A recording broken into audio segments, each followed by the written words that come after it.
दोस्तों, मैं आशीष त्रिपाठी, आवेदन स्वीकार करें।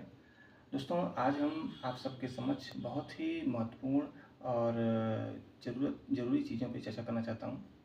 आज हम देखते हैं अपने आसपास की बहुत लोग छोटी-छोटी बातों पे छोटी-छोटी समस्याओं पे बहुत जल्दी डिप्रेशन में चले जाते हैं, बहुत जल्दी परेशान हो जाते हैं। अभी हमने देखा कि पुलिस की परीक्षाएँ चल रही थी, तमाम बच्चों को देखा, डिप्रेशन चलेगा, क्या होगा, क्या नहीं होगा। देखिए, ये जीवन का एक पड़ाव है और जो छोटी-छोटी ये परीक्षाएँ हैं, ये आपके भविष्य को तय नहीं करेंगी, ये पूरे आपके जीवन को तय नहीं करती हैं, बल्कि एक जीवन में चलने वाला एक छोटा-सा मार्ग है, जिसे आपको क्रॉस करना है। ये तो समस्याएँ आती हैं आपके जीवन को नर्चर करने के लिए। अगर जीवन में मजबूरी नहीं होगी, तो आपका जीवन कभी भी मजबूत नहीं बनेगा। मैंने ऐसे बहुत से लोगों को देखा है कि जिनके पास सब कुछ था, सारी चीज़ें अवेलेबल थी, सारी फैसिलिटी अवेलेबल थी, लेकिन वो जीवन में तब भी कुछ नहीं कर पाए। और ऐसे बहुत से उदाहरण हैं। दुनिया में जो जितने मिलेनियर्स आप देखें, 85% वो हैं जो फर्स्ट जनरेशन के हैं, यानी उन्होंने अपने दम पे अपनी पोजीशन को बनाई है। तो कहने का मतलब ये है कि अगर आपके जीवन में चैलेंजेस आ रहे हैं, समस्याएँ आ रही हैं, तो वो इसीलिए आ रही हैं ताकि आप एक बेहतर इंसान बन के निखर सकें।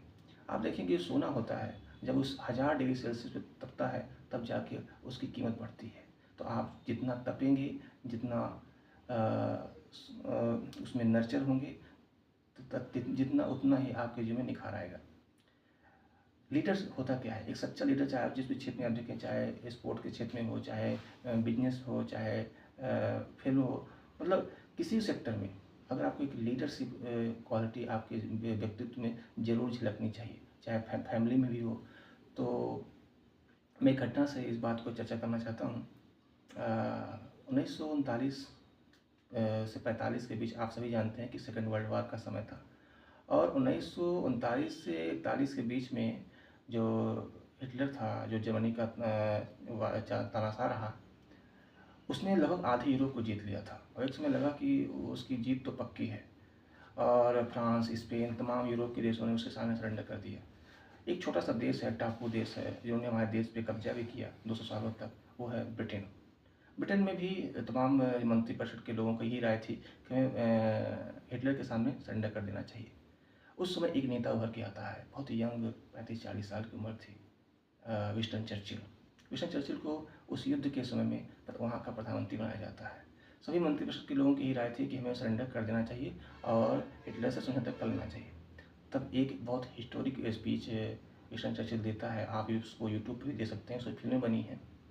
उसने कहा कि मैं हमारे देश को, चाहे युद्ध ज़मीन पर लड़ना पड़े, चाहे आसमान में लड़ना पड़े, चाहे हम लड़ते लड़ते इस टापू में समाप्त हो जाए, लेकिन हम we will not surrender in front of Hitler. और उसकी जो हिस्टोरिक स्पीच थी, उसको सुनकर तमाम लोगों की राय बदल जाती है और सभी लोग इस बात पे सहमत होते हैं कि हमें युद्ध करना है। युद्ध ही एक ऑप्शन है और अंत में ब्रिटेन की जीत होती है और हिटलर पराजित होता है।